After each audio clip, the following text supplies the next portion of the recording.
The quake, registering a magnitude of 7.7, according to the USGS, triggered widespread panic and destruction.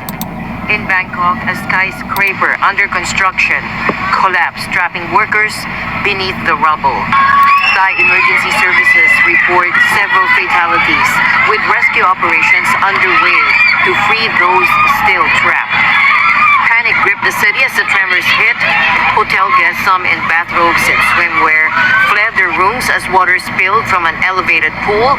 Office buildings swayed violently, sending hundreds of employees scrambling for safety. The earthquake's epicenter was near Mandalay, Myanmar's second-largest city. Social media footage shows collapsed buildings and debris-strewn streets. Witnesses describe witnessing buildings crumble before their eyes. I was working at a building over here, on the second floor, when the quake happened. I was about to get up and mop the floor, and I felt dizzy. I thought I was dizzy, and then I thought it must be an earthquake, so I called out to my husband. I said, hey, let's get out, but he said that it's okay, they will just go away.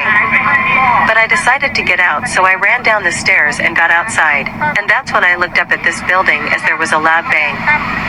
Dust particles were bursting out of it, and no later than 3 to 5 seconds, the whole building collapsed. Everyone was running for their lives.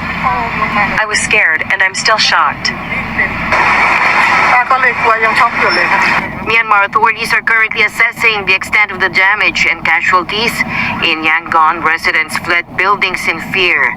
Amnesty International's Myanmar researcher Joe Freeman said the earthquake could not have come at a worse time for Myanmar, given the number of displaced people, the existing need for relief, and cuts by the Trump administration to U.S. aid that have affected humanitarian aid.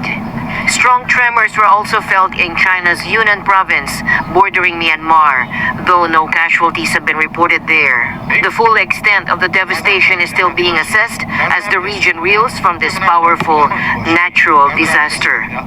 This is a very large earthquake. It's capable of causing extreme damage close to the epicenter, and it's likely to have been felt further away. The city of Mandalay, which is the second largest city in Myanmar and has a population of 2 or a million, was only about 17 kilometers away from the epicenter. So it seems likely that there'll be significant damage and fatalities there. Large earthquakes, and in fact most earthquakes, are followed by aftershocks. Those aftershocks occur because of the kind of change in stress in the Earth's crust. So some of that stress is accommodated in the form of these additional earthquakes, as stress is kind of transferred onto different parts of the fault system. In the last 100 years or so, there have been 14 earthquakes with a magnitude of 6 or above within 200 kilometers of the epicenter of today's earthquake. The largest of those had a magnitude of 7.6, so similar to today's earthquake, but it occurred in 1946, a little bit further north in the Saigon region. There was also a magnitude 6.8 in 1956 that was quite close to Mandalay.